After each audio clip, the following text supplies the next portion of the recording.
হাতের মেহেদি শুকানোর আগেই বিয়ের 1 মাস পর নববধূ চলে গেল দুনিয়া ছেড়ে। চাঁদপুরে ইদানিংকালে আত্মহত্যা প্রবণতা বেরিয়ে চলছে। কোনো অবস্থাতেই যেন এর লাগাম টেনে ধরা যাচ্ছে না। অভিমান করে কিশোর কিশোরী, প্রবাসীর স্ত্রী ও যুবক যুবতীরা গলায় রশি লাগিয়ে বিষ পান করে প্রাণ হারাচ্ছে।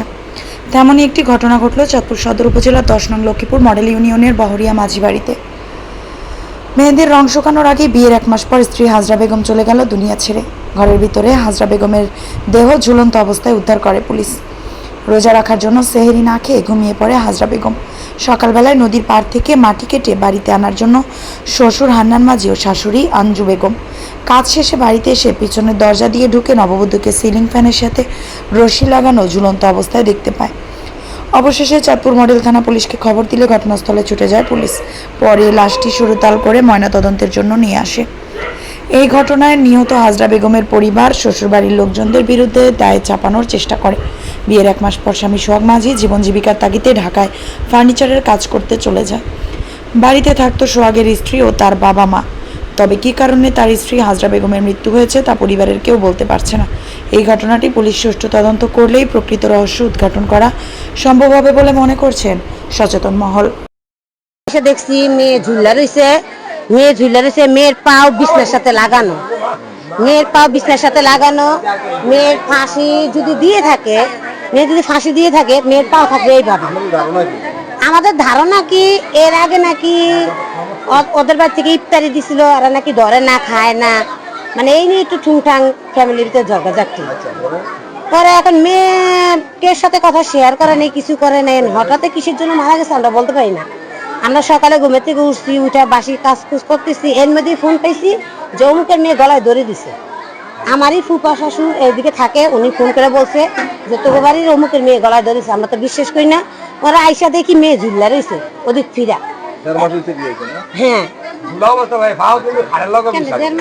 হাড়ের লগে পা মিশানো। তারপর আমরা এসে জিজ্ঞেস করলাম, শাশুড়ি বললো যে সকালবেলা উঠে বউ বিছনা ঝাড়ছে, ঘর ঝাড়ি দিছে, বাসি থাল বাড়ি ধুইছে, উঠান বাড়ি কুড়াইছে। এখন সঠিক বলতে পারি না, এখন কি মেয়ে মনে কষ্ট দিল না ওনাদের সাথে মানবিক কিছু হয়েছে আমরা সেটা বলতে পারতেছি না। কিন্তু খাও একবারে খাড়ের সাথে মিশানো, ওনা দিয়া সামনে একটা চেয়ার পড়া, এইটুকুই দেখছি। আয়া দেখে আর আমরা এখন আমার ধারণা ভাই আমার সন্দেহজনক আইয়ে একটা মেয়ে যদি ফাঁসি দেয়, সে ফাঁসি দিলে এই লোকটা বাঁচার জন্য বহুত চেষ্টা করে। যেমন কি ঘটনা ঘটছে, আত্মহত্যা করছে কি লিগা তার মনে করে ঘটনা মানে ভোর রাতে গেলে জাগাইছি যে হাজরা ও ভাত খাবি নি, তুই না মা আমি ভাত খাবো না, আমার শরীর ভাল লাগে না। তো যাক শরীর ভাল লাগে না, এরপরে যারে দিয়া তাহলে তুই ইয়া করো খাবি না, না আনে খান। তা আমি খাইছি দুগা, খাইয়া উঠা এই খাড়ালো আইছি, তো ভাত খাবি না, না আমার মাথা ব্যথা করে। না না কোনো কিছুই না, আমার এই রোজা মুহ কোনো কিছু না। এই রুমে আমরা খাই বেড়া মাতারি, আর এই রুমে খাই না না আমরা ঘর আসছিলাম না, তো আমরা কাজ করতে গেছি। এই যে কই মাটি সকালে তো উঠছে, উঠা কই বড়রা জাগাইছে। আর এই যে কইতাছি স্যার,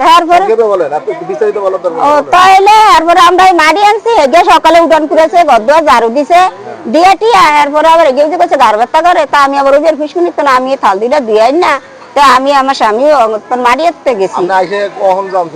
এই মাটি যে সময় গেছি আনতে দেখছি এই গায়ে কালা কম্বলটা দিছে, কম্বলটা গা দিয়ে গিয়ে শুয়ে রয়েছে। তো আমরা দুজনে গেছি মাটি আনতাম, মাটি আইনা থুইয়া তো একটা খেতা দিছিলাম, এগারে গা দিতেছি নদীর বাড়ি তো না আইয়া খেতা দিয়ে আইয়া এরপরে এই দরজা দেখছি খোলা, আয়া দিয়ে দরজাটা মারা। কিন্তু দরজাটা মারা হ্যাঁ এই দরজার এটা আর খুলি না, জনে চিন্তি সামনে এই দরজা আছে একটা রশি করে, হ্যাঁ এটা খোলা ছিল হেনটা তো চলে।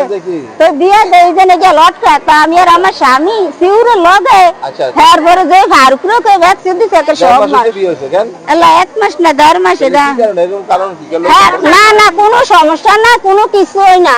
এর ভিতরে আইছি আইয়া এরপরে গাড়ি দিয়ে দেব আমি কইতাম না বাবা, এটা হেজা জানে আর আল্লাহ জানে, আমি কোনো কিছু আমি কইতাম না। আল্লাহর হুকুম হয়েছে, আমার অজ্ঞা বলো আমি বিয়া করাইছি, ওর একটা ছেলে, আমার 2টা মায়া বিয়া দিয়া দিছে।